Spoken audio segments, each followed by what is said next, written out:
language acquisition and language learning. A process of acquiring a language through descriptive approach is called language acquisition, while a process of learning a language through prescriptive approach it is called language learning. Descriptive approach को इस्तेमाल करते हुए अगर हम language सीखें तो वो language acquisition कहलाता है, और अगर हम प्रिस्क्रिप्टिव अप्रोच यानी कि सर्टेन रूल्स एंड रेगुलेशंस इस्तेमाल करें या उनको फॉलो करें किसी भी लैंग्वेज को सीखने के लिए तो फिर वो लैंग्वेज लर्निंग कहलाता है.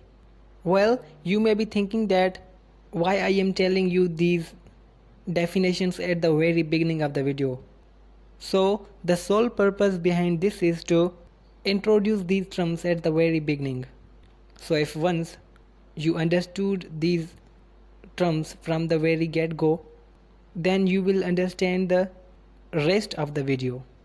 Alright, so welcome to my channel. As always, I come up with different interesting lectures related to education, particularly about learning of English language. So आज के इस वीडियो लेक्चर में हम पढ़ेंगे कि सेकंड लैंग्वेज एक्विजिशन क्या है SLA and second language learning क्या है SLL.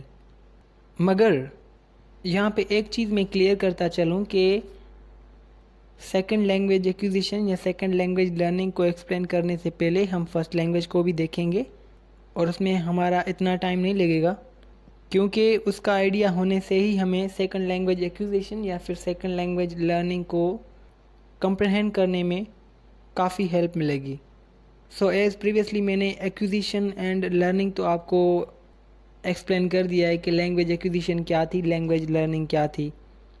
लैंग्वेज एक्विजिशन मैंने आपको बताया कि डिस्क्रिप्टिव अप्रोच को इस्तेमाल करते हुए लैंग्वेज को लर्न करना है, और लैंग्वेज लर्निंग जो है वो प्रिस्क्रिप्टिव अप्रोच को इस्तेमाल करते हुए किसी भी लैंग्वेज को लर्न करना है. Well, there are certain terms that may come in the video and you may not be aware of these. So कुछ ऐसे टर्म्स हैं जो इस वीडियो में ज़रूर आएंगे, तो उनको भी मैं क्लियर कर दूँ. ये टर्म्स हैं कि acquisition and learning, first language क्या है, सेकंड लैंग्वेज, कॉन्शियस प्रोसेस क्या है, स्कैफोल्डिंग क्या है, अनकॉन्शियस प्रोसेस क्या है, descriptive approach and prescriptive approach क्या है, universal grammar, LAD and LPC, natural language. ये सब ऐसे टर्म्स हैं जिनको आपने आगे वीडियो में इनकाउंटर करना है. सो बेहतर यही होगा कि हमें इनका आइडिया पहले से ही हो. तो मैं इनको एक्सप्लेन करता हूँ briefly. So first language, a language child acquired during childhood for communication purpose. It is also called mother tongue, native tongue or parental tongue. अब बच्चा जब छोटा होता है तो उसको कम्युनिकेशन पर्पज़ के लिए कोई एक लैंग्वेज चाहिए होती है. तो उस कम्युनिकेशन पर्पज़ के लिए जो वो पहली लैंग्वेज सीखता है उसको फर्स्ट लैंग्वेज कहा जाता है, जिसको मदर टंग, नेटिव टंग या फिर पेरेंटल टंग भी कहा जाता है. समटाइम्स इसको प्राइमरी टंग या फिर प्राइमरी लैंग्वेज भी कहा जाता है. Second language, a language targeted to learn is called second language. It is also called target language. Second language को हम टारगेट लैंग्वेज भी कहते हैं क्योंकि इसको टारगेट किया जाता है, और इसको टारगेट करने का भी कोई पर्पज़ होता है. वो पर्पज़ आपके लिए एम्प्लॉयमेंट, एजुकेशन या फिर कहीं कम्युनिकेशन में हेल्प करना हो सकता है. Scaffolding, when an expert is needed for second language learning. Scaffolding एक ऐसा प्रोसेस है जिसमें while learning a second language an expert is needed. जब हम सेकंड लैंग्वेज को लर्न करें और हमें वो किसी एक्सपर्ट के थ्रू ही उसकी लर्निंग करनी हो तो उसको हम स्कैफोल्डिंग कहते हैं. ये यूजुअली तब होता है जब आपको कोई भी लैंग्वेज एम्प्लॉयमेंट या फिर जॉब के लिए लर्न करनी होती है, जैसे कि इंग्लिश इन पाकिस्तान में इंग्लिश अक्सर तौर पे इसलिए सीखी जाती है कि अच्छी जॉब अपॉर्चुनिटी अवेल कर सकें, और उसके लिए हमें एक्सपर्ट्स चाहिए होते हैं. तो वो उस प्रोसेस को हम स्कैफोल्डिंग कहते हैं. यानी कि पाकिस्तान में स्कैफोल्डिंग काफ़ी हद तक है, मतलब एक्सपर्ट्स के थ्रू आप लैंग्वेज सीखते हैं. What is natural language? A language that is acquired through descriptive approach. Many linguists oppose the idea of Chomsky about LAD and natural language. Natural language भी एक किस्म की लैंग्वेज ही है, ऐसी लैंग्वेज जिसको हम डिस्क्रिप्टिव अप्रोच के थ्रू ही लर्न करें तो उसको हम नेचुरल लैंग्वेज कहते हैं। ये आइडिया है चॉम्स्की का, नोम चॉम्स्की, जो कि अमेरिकन लिंग्विस्ट हैं, जिसने एलएडी का भी आइडिया दिया हुआ है। और इसके जो आइडियाज़ हैं यानी कि एलएडी का या फिर नेचुरल लैंग्वेज का, ये काफ़ी लिंग्विस्ट जो हैं वो इसको अपोज़ करते हैं। उनके काफ़ी इख्तिलाफात भी हैं इन आइडिया से, क्योंकि वो सेकंड लैंग्वेज लर्निंग को डिफरेंट वे में देखते हैं। नोम चॉम्स्की डिफरेंट वे में देखता है। नोम चॉम्स्की कहता है कि एलएडी, नेचुरल लैंग्वेजेस या फिर एलपीएस, ये चीज़ें आपको सेकंड लैंग्वेज लर्निंग में हेल्प करती हैं। बाकी के जो लिंग्विस्ट्स हैं वो इसको अपोज करते हैं। तो ये है natural language. Acquisition and learning, मैंने आपको प्रीवियसली भी थोड़ा बहुत आइडिया दिया था एक्विजिशन एंड लर्निंग का कि इनमें डिफरेंस क्या है, क्योंकि इनकी मीनिंग तो सेम ही है। एक्विजिशन की भी मीनिंग है सीखना, लर्निंग की भी मीनिंग है सीखना, लेकिन इनमें डिफरेंस क्या है? डिफरेंस ये है कि our first language is acquired while second language is learned. जो हमारी पहली लैंग्वेज होती है वो एक्यूज़ की जाती है, यानी कि उसकी एक्विजिशन होती है, यानी वो एक्वायर की जाती है। पर जो सेकंड लैंग्वेज है हमारी, वो हम लर्न करते हैं, वो एक्वायर नहीं करते। हाँ, सेकंड लैंग्वेज एक्वायर भी की जाती है, वो एक डिफरेंट केस है, जहाँ पे एक एडल्ट किसी भी इन्वायरमेंट में जाके वहाँ की जो लैंग्वेज है वो एक्वायर कर लेता है और वो उसकी सेकंड लैंग्वेज होती है। तो उस सेंस में भी एक्वायर कहा जाता है कि सेकंड लैंग्वेज एक्वायर भी की जाती है। पर एट द बेसिक हम इनको ऐसे डिफ्रेंशिएट कर सकते हैं कि जो एक्विजिशन है वो हमारी फ़र्स्ट लैंग्वेज हम जब सीखते हैं तो वो एक्विजिशन है, और सेकंड लैंग्वेज जब हम सीखते हैं तो वो लर्निंग है।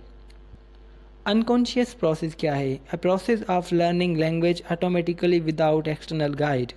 जब हमें कोई कहने वाला ना हो कि ये ना करो, वो ना करो, ये करो, यानी कि हमें कोई एक्सटर्नल गाइड ना मिले वाइल लर्निंग अ लैंग्वेज, तो उसको हम अनकॉन्शियस प्रोसेस कहते हैं, यानी कि वो अनकॉन्शियसली हो रहा है, सबकॉन्शियसली हो रहा है। तो जो फर्स्ट लैंग्वेज है हमारी वो अनकॉन्शियसली उसको हम एक्वायर करते हैं। Conscious process, when we effort to learn a language, जब हमें ख़ुद एफ़र्ट लगानी हो या हमारे एफ़र्ट से ही जब हम कोई सेकंड लैंग्वेज लर्न कर लें तो उसको हम कॉन्शियस प्रोसेस कहते हैं।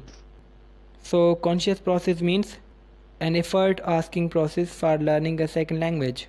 यह प्रोसेस यूजुअली सेकंड लैंग्वेज में ही होता है जब हम सेकंड लैंग्वेज की लर्निंग करते हैं, नॉट एक्विजिशन।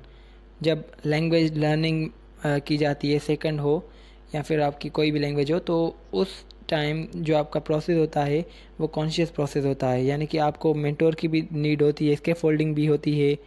उसके अलावा आप प्रिस्क्रिप्टिवली उसको प्रिस्क्रिप्टिव अप्रोच से देखते हैं, प्रिस्क्रिप्टिव अप्रोच के थ्रू सीखते हैं। So conscious process in brief is when we effort to learn a language. अच्छा, डिस्क्रिप्टिव अप्रोच क्या है? When we follow no language rules and regulations while learning a new language, then the approach is called descriptive approach. While हम जब language सीखते हैं तो अगर rules और रेगुलेशंस का ख्याल ना करें तो उसको हम डिस्क्रिप्टिव अप्रोच कहते हैं, यानी कि किसी भी रूल या रेगुलेशन को फॉलो ना करें और हम लैंग्वेज सीख रहे हों तो उसको हम डिस्क्रिप्टिव अप्रोच कहते हैं। डिस्क्रिप्टिव अप्रोच जो है ये जो है कि हमें फ़र्स्ट लैंग्वेज में हेल्प करती है, क्योंकि फ़र्स्ट लैंग्वेज जब हम एक्वायर करते हैं तो तब हम कोई भी रूल वगैरह या फिर कोई भी रूल्स एंड रेगुलेशन फॉलो नहीं करते। तो फर्स्ट लैंग्वेज जो है डिस्क्रिप्टिवली यानी कि डिस्क्रिप्टिव अप्रोच के थ्रू ही लर्न की जाती है। प्रिस्क्रिप्टिव अप्रोच है डिस्क्रिप्टिव अप्रोच की अपोजिशन में। It is opposite to descriptive approach and it is when we follow language rules and regulations while learning a new language. जब हम न्यू लैंग्वेज सीखें या जब हम सेकंड लैंग्वेज सीखें तो certain rules and regulations follow करने पड़ते हैं उसी लैंग्वेज के, और उस अप्रोच को प्रिस्क्रिप्टिव अप्रोच कहते हैं। मतलब ये कि आपने उस लैंग्वेज के सेंटेंस स्ट्रक्चर को देखना होता है, और आपने ये देखना होता है कि नाउन की जगह क्या है, एडजेक्टिव की जगह क्या है, उसके अलावा वर्ब कहाँ आ रहा है, सब्जेक्ट और ऑब्जेक्ट की कौन सी पोजीशंस हैं। ये सारी चीज़ें आप सेकंड लैंग्वेज लर्निंग में करते हैं और इस अप्रोच को प्रिस्क्रिप्टिव अप्रोच कहा जाता है। यूनिवर्सल ग्रामर पे बहुत डिबेट चली है और चल भी रही है, क्योंकि ये आइडिया है नोम चॉम्स्की का, और नोम चॉम्स्की के आइडियाज़ पे हमेशा डिबेट ही चलती रहती है। Universal grammar is इनेट rules of language structure common in every newborn. Universal grammar के तहत हर न्यूबॉर्न बेबी में कुछ इनेट रूल्स होते हैं, यानी कि जो बच्चा पैदा होता है वो पैदा होते ही खुद के साथ लैंग्वेज के कुछ या फिर लैंग्वेज स्ट्रक्चर के कुछ रूल्स ले आता है, और फिर उन्हीं लैंग्वेज स्ट्रक्चर के रूल्स को फॉलो करते ही वो स्लोली एंड ग्रेजुअली कम्युनिकेशन में पार्टिसिपेट करता है। सो ये है यूनिवर्सल ग्रामर का point of view. Language acquisition device LAD. It is LAD, an abstract device in human mind that helps children acquire language very fast. LAD एक ऐसी device है, basically ये एब्स्ट्रैक्ट डिवाइस है, कोई ऐसी फिज़िकल अपीयरेंस नहीं है इसकी हमारे ब्रेन में या हमारे माइंड में। एक एब्स्ट्रैक्ट डिवाइस है जो कि नोम चॉम्स्की के तहत हमारे ब्रेन में होती है, और जिसको इस्तेमाल करके जो न्यूबॉर्न बेबी होता है वो पहली लैंग्वेज को यानी कि अपनी मदर टंग को एक्वायर करता है एंड वेरी फास्ट। सो ये है LAD। Latent psychological structure, it is a variant of LAD that helps adults to learn any second language. जो LAD है यानी कि language acquisition device, Noam Chomsky के तहत जो LAD है ये स्लोली एंड ग्रेजुअली डिसअपीयर होती है जैसे ही बच्चा एडल्ट्री की तरफ यानी कि टीनेज की तरफ बढ़ता है। तो जब वो एडल्ट हो जाता है तो जो LAD है यानी कि लैंग्वेज एक्विजिशन डिवाइस वो कम्प्लीटली डिसअपीयर हो जाती है। तो इसके मुताबिक LAD के थ्रू ही हम लैंग्वेज सीखते हैं। तो फिर ये कैसे पॉसिबल है कि हम 18 या 20 साल की उम्र में दूसरी लैंग्वेज भी सीख जाते हैं? तो उस पर चॉम्स्की ने कहा कि LAD जो कि लैंग्वेज एक्विजिशन डिवाइस है वो ख़ुद तो डिसअपीयर हो जाती है, लेकिन उसके कुछ वेरिएंट होते हैं जो कि वो डिसअपीयर नहीं होते, वो वहाँ ही होते हैं, और उन वेरिएंट के थ्रू ही, वेरिएंट की हेल्प से ही हम सेकंड लैंग्वेज एक्वायर करते हैं या सेकंड लैंग्वेज लर्न करते हैं। तो ये नोम चॉम्स्की का आइडिया है LAD पे, और वो ये कहता है कि LAD के वेरिएंट्स होते हैं, उन वेरिएंट्स के थ्रू ही आप सेकंड लैंग्वेज एक्वायर करते हैं। ऑलराइट, सो ये कुछ टर्मिनोलॉजीज़ थे जिसको आपने इस वीडियो में एनकाउंटर करना था। सो ये तो हो गया, अब हम अपने एक्चुअल लेक्चर की तरफ बढ़ेंगे। So let's begin. मैंने वीडियो की शुरुआत में आपको बोला था कि हम second language acquisition and second language learning से पहले फ़र्स्ट लैंग्वेज को देखेंगे कि फ़र्स्ट लैंग्वेज क्या है, उसका क्या आइडिया है। तो what is first language? Language which is acquired during childhood, यानी कि आपकी पहली लैंग्वेज वो लैंग्वेज है जो कि आपने बचपन में सीखी हो। A child acquires the first language between 3 to 7 years. जो बच्चा होता है वो जो फर्स्ट लैंग्वेज है वो 3 से 7 साल के दरमियान ही पहली लैंग्वेज सीख जाता है, यानी कि उसको इतना ही टाइम लगता है, यानी कि 3 से 4 साल ही लगते हैं फ़र्स्ट लैंग्वेज को कम्प्लीटली तरीके से सीख जाने में। पर एडल्ट्स को देखें, यानी कि सेकंड लैंग्वेज जब हम एक्वायर करते हैं तो हमें बहुत सारे ईयर्स लग जाते हैं। जैसे कि हम सेकंड लैंग्वेज हमारी लेट सपोज इंग्लिश है, तो हम कब से पढ़ रहे हैं एजुकेशनल इंस्टीट्यूट्स में जहाँ पे इंग्लिश कंपलसरी है, और हमें इंग्लिश में ही लिखना होता है, इंग्लिश में ही जो है लेसन सुनाने होते हैं, बहुत सारी चीज़ें जो कि हमने इंग्लिश में ही करनी होती है। उसके बावजूद भी हम जो है इंग्लिश पे इतनी ग्रिप नहीं ला सके। तो इससे ये प्रूफ होता है कि जो बच्चा होता है वो पहली लैंग्वेज जल्दी सीख जाता है as compare to the adult one. So let's suppose जब मैं बच्चा था तो तब अगर मुझे इंग्लिश लैंग्वेज का एनवायरनमेंट मतलब कि इंग्लिश लैंग्वेज एनवायरनमेंट में मुझे एक्सपोज अगर करवाया जाता तो आज मैं एक नेटिव इंग्लिश स्पीकर होता, लेकिन मुझे सिंधी लैंग्वेज इन्वायरमेंट मिला तो आज मैं सिंधी नेटिव स्पीकर हूँ, यानी कि मैं सिंधी फ्लुएंसी से बोल सकता हूँ। Alright, language acquisition device LAD helps the child in first language. मैंने प्रीवियसली आपको बताया था टर्मिनोलॉजीज़ में कि जो एलईडी है वो एक एब्स्ट्रैक्ट डिवाइस है जो कि हमारे ब्रेन में होती है, और ये आइडिया है नोम चॉम्स्की का। और ये एलईडी हमें फर्स्ट लैंग्वेज को लर्न करने में हेल्प करती है, ये भी आइडिया है नोम चॉम्स्की का। नोम चॉम्स्की कहते हैं LED helps the child in first language learning are requiring. First language is learned being the part of those who speak it as native tongue. आप फर्स्ट लैंग्वेज तभी सीखते हैं जब आप उस लैंग्वेज के नेटिव स्पीकर से टच में होते हैं। अलबत्ता अगर आपको बचपन में लैंग्वेज से महरूम रखा जाए तो आप गूंगे और बहरे ही बन जाएंगे। Well, first language is also called native और mother tongue, parental language, primary language और होम लैंग्वेज। जो पहली लैंग्वेज है उसको आप होम लैंग्वेज भी कह सकते हैं, प्राइमरी लैंग्वेज भी कह सकते हैं, पेरेंटल लैंग्वेज भी कह सकते हैं। इसको मदर टंग भी कहा जाता है। मदर टंग मीन्स नेटिव टंग भी इसको बोला जाता है। Children acquire their first language so fast and without any effort.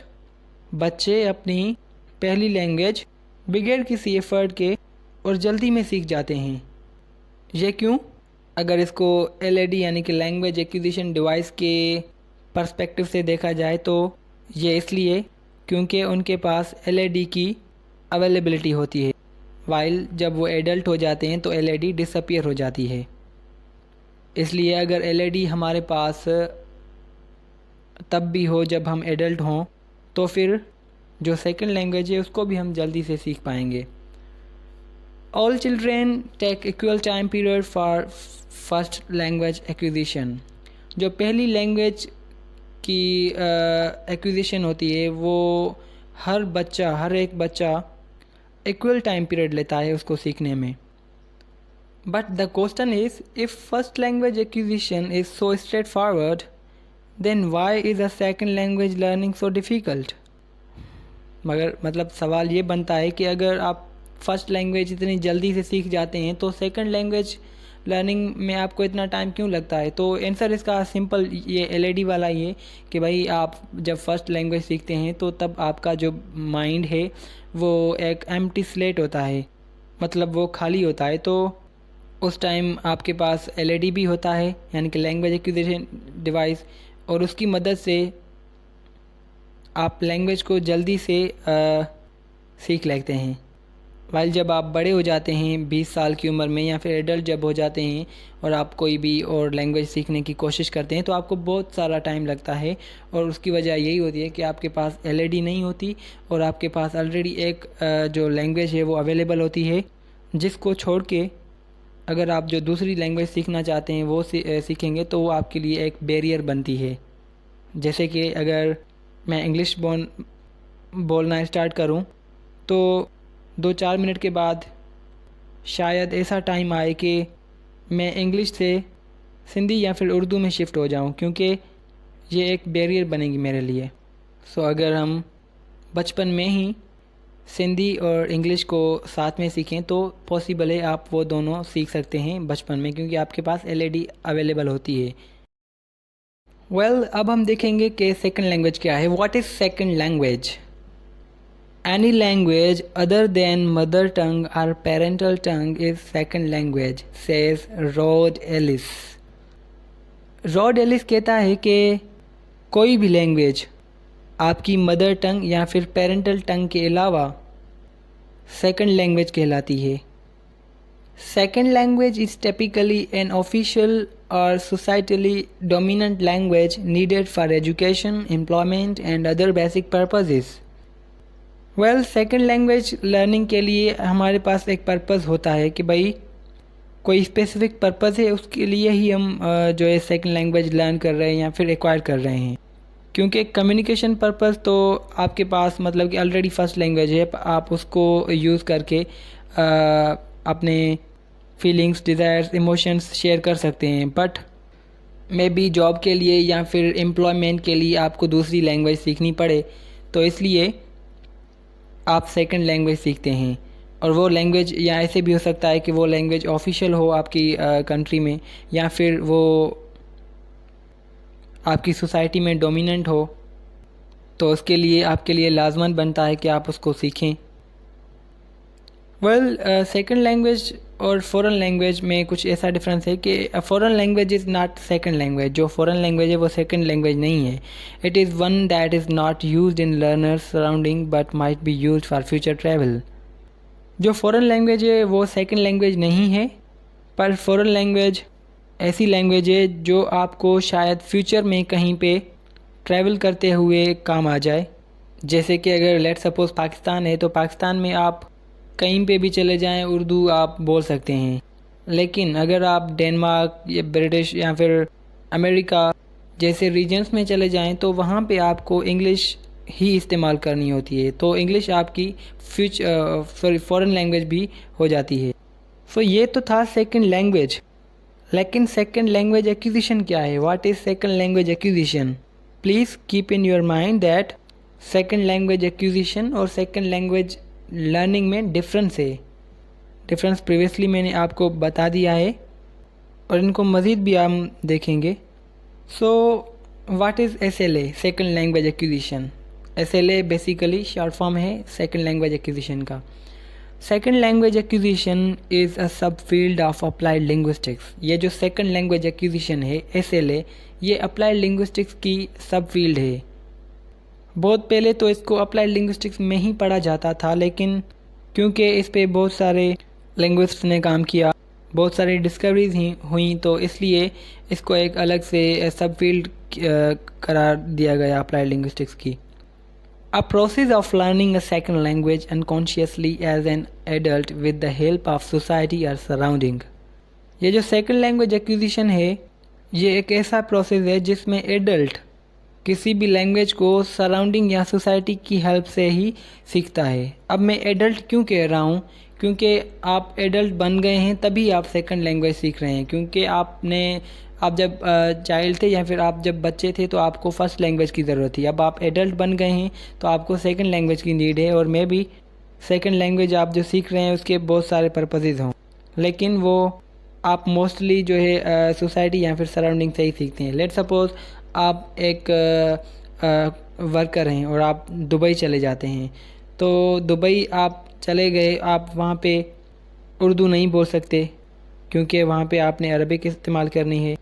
तो फिर इनिशियल में आपको वहाँ पे थोड़ी स्ट्रगल करनी पड़ेगी। देन आपको आहिस्ते आहिस्ते बहुत सारे जो वर्ड्स हैं आप उनसे फेमिलियर हो जाएंगे। सेंटेंसेस बनाना आपको अनकॉन्शियसली आ जाएगा। तो इस हिसाब से जो आपकी उस लैंग्वेज की लर्निंग होगी वो सेकंड लैंग्वेज एक्विजिशन होगी। लेट सपोज मैं दुबई चला गया वहाँ पे काम करने, तो अब मैं वहाँ पे तभी सर्वाइव करूँगा जब कम्युनिकेशन कर पाऊँगा। और कम्युनिकेशन वो तब पॉसिबल है जब मैं अरबिक मुझे आती होगी।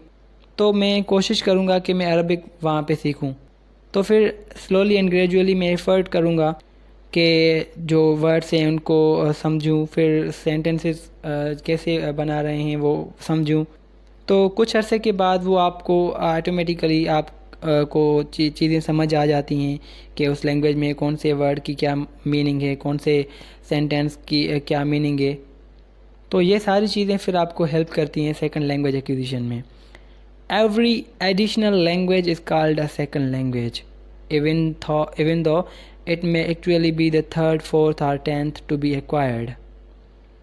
हर एडिशनल लैंग्वेज यानी कि हर एक लैंग्वेज जो कि आप एक्वायर कर रहे हों वो आपकी सेकंड लैंग्वेज ही कहलाती है।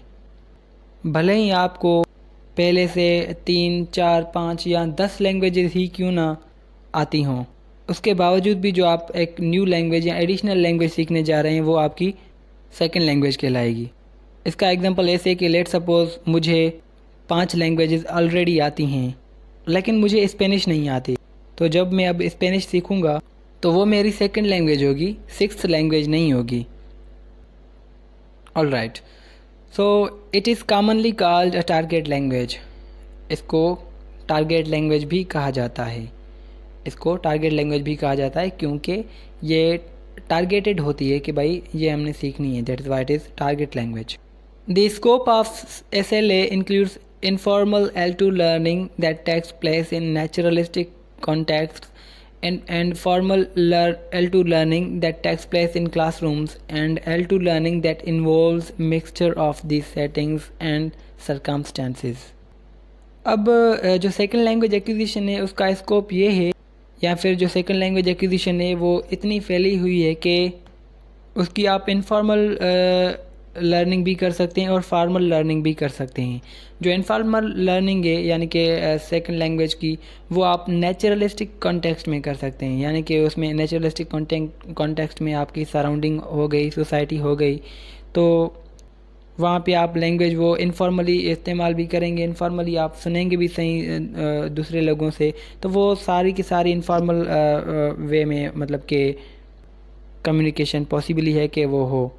लेकिन जो फॉर्मल L2 लर्निंग है वो पार्टिकुलरली क्लासरूम्स में होती है, यानी कि जो एजुकेशनल इंस्टीट्यूट्स होते हैं, इदारे होते हैं, उनमें जो क्लासरूम्स होते हैं वो किसी टीचर के थ्रू आपको वो लैंग्वेज सिखाते हैं, वो आपकी फॉर्मल L2 लर्निंग होती है। वहाँ पे जो आपको लैंग्वेज सिखाएंगे वो फॉर्मल होगी, टू द पॉइंट होगी, विदाउट एनी एब्यूज़ या यूज़लेस कम्युनिकेशन के अलावा ही होगी। For informal learning, suppose a Japanese student who in America acquires English outside the classroom unconsciously. Let's suppose एक जापानी स्टूडेंट है, अमेरिका जाता है, तो वो जो इंग्लिश है क्लासरूम्स के बाहर भी, यानी कि इनफॉर्मली क्लासरूम्स के बाहर भी सीखता है, यानी कि unconsciously. For formal learning, suppose an undergraduate student taking Arabic classes for business purpose. आप सपोज करेंगे एक रशियन अंडरग्रेजुएट स्टूडेंट है जो कि अरबिक के क्लासेस ले रहा बिजनेस पर्पस के लिए, तो वो फॉर्मल लर्निंग में आ जाएगा। लेकिन अगर इन दोनों को कंबाइन करें, फार्मल लर्निंग और इनफॉर्मल लर्निंग को, तो हमें क्या आउटपुट मिलेगा? Let's see. A combination of formal and informal learning takes place when, for example, a Pakistani student in USA takes English language classes while also using English outside for social interaction and daily living experiences. जब हम informal and formal learning processes को combine करेंगे तो शायद जो learning है उस language की वो थोड़ी फास्ट हो। इसके लिए आप सपोज़ करें एक पाकिस्तानी स्टूडेंट जो USA में लेट सपोज़ इंग्लिश के क्लासेस ले रहा है, क्लासरूम्स में भी, और इंग्लिश इस्तेमाल कर रहा है बाहर, यानी कि इंटरेक्शन के लिए या फिर कम्युनिकेशन कर रहा है अपने सर्वाइवल के लिए, क्योंकि without language you can't survive. So in order to survive you must have to communicate, and this communication is possible only with language. और वो लैंग्वेज जाहिर सी बात है ऐसी हो जो अगला बंदा भी, जिसको मतलब अगले बंदे को भी आती हो। Acquisition barriers. जब आप लैंग्वेज एक्वायर कर रहे होते हैं तो there are certain barriers that come into your pathway. Why learning L2 is fundamentally different from L1। L1 में हमें इतना टाइम नहीं लगता, L2 की लर्निंग में इतना टाइम क्यों लगता है?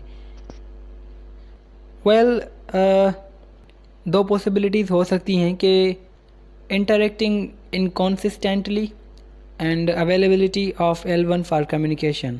शायद इसलिए आप L2 जो है आपकी स्लोली आप लर्न कर रहे हैं, इसलिए शायद क्योंकि आप इंटरेक्शन इनकॉन्सिस्टेंटली कर रहे हैं, आपकी इंटरेक्शन जो है वो कंसिस्टेंसी से नहीं हो रही। और availability of L1 for communication, आपके पास ऑलरेडी एक लैंग्वेज मौजूद है कम्युनिकेशन करने के लिए, तो आप के लिए मे बी वो बैरियर बन रही हो। तो ये दो फैक्टर्स हो सकते हैं, LAD भी हो सकती है। So many adult learners manage to learn L2 effectively, they do not sound like native speakers. जो एडल्ट लर्नर्स होते हैं वो L2 यानी कि वो जो अपनी सेकंड लैंग्वेज सीख रहे होते हैं वो सीख तो जाते हैं, मगर उनका जो एक्सेंट होता है या फिर जो वे ऑफ टॉकिंग होता है वो इतना मतलब कि फ्लुएंट नहीं होता जितना नेटिव स्पीकर्स का होता है। यानी आपने स्ट्रगल की, आप इंग्लिश सीख गए, लेकिन आपका जो वे ऑफ टॉकिंग होगा या फिर जो फ्लुएंसी होगी वो इतनी आपको नहीं होगी जितनी एक नेटिव स्पीकर को होगी। So this provides evidence for critical period hypothesis. तो ये हमारे पास एक लाइविंग एविडेंस है कि क्रिटिकल पीरियड हाइपोथेसिस कितना मैटर करता है। देखते हैं क्रिटिकल पीरियड हाइपोथेसिस क्या है। The critical period hypothesis, this hypothesis states that there is only a small window of time for a first language to be natively acquired. इस hypothesis के मुताबिक आपके पास बहुत कम ही टाइम होता है पहली लैंग्वेज को नेटिवली एक्वायर करने के लिए। अगर आपने वो टाइम लैंग्वेज लर्निंग में सर्फ ना किया तो शायद आपको आगे लैंग्वेज लर्न करने में मुश्किल का सामना करना पड़े। So if a child is not exposed to any language he she may grow up with no language. अगर किसी बच्चे को किसी भी लैंग्वेज से महरूम रखा जाए, यानी कि उसकी नेटिव लैंग्वेज से महरूम रखा जाए, तो हो सकता है कि वो बिगैर लैंग्वेज सीखे ही बड़ा हो जाए। तो रिज़ल्ट ये होगा कि फिर वो जब बड़ा हो जाएगा एलईडी डिसअपीयर हो जाएगी, तो सेकंड लैंग्वेज लर्निंग में उसको टाइम लगेगा। So an adult who learn a second language is not as competent as child. इसलिए ही क्योंकि जो एडल्ट होता है वो लैंग्वेज लर्निंग में इतना कॉम्पिटेंट नहीं होता जितना एक चाइल्ड होता है। आप इसको ऐसे सपोज कर सकते हैं कि एक जो बच्चा है आप इंग्लिश लैंग्वेज इन्वायरमेंट में ग्रो अप होने दें और उसी इन्वायरमेंट में एक एडल्ट को आप इंग्लिश की as a second language learning करने दें, तो रिज़ल्ट यही होगा कि जो बच्चा है उसकी जो फ्लुएंसी होगी वो भी ज़्यादा होगी और वो थोड़े ही टाइम में, कम टाइम में वो लैंग्वेज सीख जाएगा। So let's revise what we studied. जो कुछ हमने पढ़ा हम उसको रिवाइज करेंगे। हमने पढ़ा था language acquisition versus language learning. मैंने आपको बताया था कि लैंग्वेज एक्विजिशन है जो वो बेसिकली फ़र्स्ट लैंग्वेज की लर्निंग है, वाइल जो लैंग्वेज लर्निंग है वो आप सेकंड लैंग्वेज की लर्निंग करें तो उसको लैंग्वेज लर्निंग कहते हैं। लैंग्वेज एक्विजिशन जो है वो सबकॉन्शियसली होता है, यानी कि अनकॉन्शियसली प्रोसेस है, और लैंग्वेज जो लर्निंग है वो एक कॉन्शियस प्रोसेस है। लैंग्वेज लर्निंग एक प्रिस्क्रिप्टिव अप्रोच फॉलो करती है, लैंग्वेज एक्विजिशन में डिस्क्रिप्टिव अप्रोच फॉलो करते हैं। उसके बाद हमने देखा था फर्स्ट लैंग्वेज मैंने आपको बताया कि ऐसी लैंग्वेज जो हमने बचपन में सीखी हो वो हमारी फ़र्स्ट लैंग्वेज होती है। फ़र्स्ट लैंग्वेज को हम पेरेंटल लैंग्वेज कहते हैं, प्राइमरी लैंग्वेज कहते हैं, मदर टंग, नेटिव टंग, या फिर इसको हम होम लैंग्वेज भी कहते हैं। मैंने आपको टारगेट लैंग्वेज का आइडिया दिया था कि जो सेकंड लैंग्वेज है वो टारगेट लैंग्वेज कहलाती है, और जो टारगेट लैंग्वेज है वो कॉन्शियसली हम जो है उसको लर्न करते हैं। टारगेट लैंग्वेज के लिए हमें रूल फॉलो करने पड़ते हैं, यानी कि प्रिस्क्रिप्टिव अप्रोच के थ्रू हमने टारगेट लैंग्वेज सीखनी होती है। एक्विजिशन एंड लर्निंग में भी मैंने आपको एग्जांपल दिया था कि जो एक्विजिशन है वो अनकॉन्शियसली होती है, लर्निंग जो है वो कॉन्शियसली होती है। एक्विजिशन बैरियर्स में हमने ये पढ़ा था कि क्यों L1 की लर्निंग इतनी डिफरेंट है L2 से, कि भाई जो L2 है उसको एक्वायर करने में या फिर लर्न करने में इतना टाइम लगता है, L1 में नहीं लगता। तो हमने उसके लिए मैंने ये आपको बताया था कि 3 फैक्टर थे। तो उनमें एक फैक्टर था कि इंटरैक्टिंग इनकॉन्सिस्टेंटली, मतलब कि हम अगर कंसिस्टेंसी से इंटरैक्ट नहीं करते, कम्युनिकेशन नहीं करते उसी लैंग्वेज में, वो भी एक हमारे लिए बैरियर बन जाता है। Availability of L1 for communication, हमारे पास ऑलरेडी एक लैंग्वेज होती है तो हम जो एक लैंग्वेज हमारे पास ऑलरेडी मौजूद है वो हमारे लिए एक बैरियर साबित होती है या बैरियर बन जाती है। एलईडी का जो डिसअपीयर हो जाना वो भी एक किस्म का फैक्टर है। फिर मैंने आपको बताया था कि अगर कोई भी जो एडल्ट है वो लैंग्वेज अगर सीख जाता है, यानी कि टारगेट लैंग्वेज, सेकंड लैंग्वेज सीख जाता है सराउंडिंग से या फिर क्लासरूम में, तो उसकी जो फ्लुएंसी है वो इतनी नहीं होती जितनी वो मतलब कि नेटिव स्पीकर की होती है। उसके बाद मैंने आपको बताया क्रिटिकल पीरियड हाइपोथेसिस के बारे में, CPH, के जो फर्स्ट लैंग्वेज लर्निंग का जो टाइम पीरियड होता है वो बहुत ही कम होता है। अगर उसी टाइम पीरियड में किसी भी बच्चे ने अगर लैंग्वेज लर्न नहीं की तो फिर वो जो है शायद लैंग्वेज से महरूम रहे। फिर मैंने आपको एग्जांपल दिया था कि भाई अगर आप किसी भी लैंग्वेज को एक छोटे बच्चे से महरूम रखें या फिर बच्चे को आप लैंग्वेजेस से महरूम रखें तो शायद वो बच्चा जो है जब बड़ा होगा तो उसको में भी कोई भी लैंग्वेज उसके पास ना हो कम्युनिकेशन के लिए। तो ये सारी चीज़ें थी जो हमने इस वीडियो में पढ़ी। आई होप कि आपको ये चीज़ें समझ आ गई होंगी। If not then you can watch it once again, because experts के मुताबिक रीडिंग हो गई या फिर लिसनिंग हो गई, अगर वो आपको फर्स्ट टाइम समझ नहीं आई तो अगर आप उसको सेकंड टाइम, थर्ड टाइम या फोर्थ टाइम देखते हैं तो फिर आपको वो ऑटोमेटिकली समझ आ जाती है। अगर आपको कोई क्वेश्चन हो, सजेशन या रिकमेंडेशन, आप कमेंट सेक्शन में हमें भेज सकते हैं।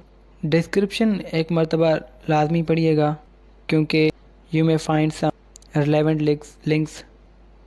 सो थैंक यू एंड जज़ाकल्लाह।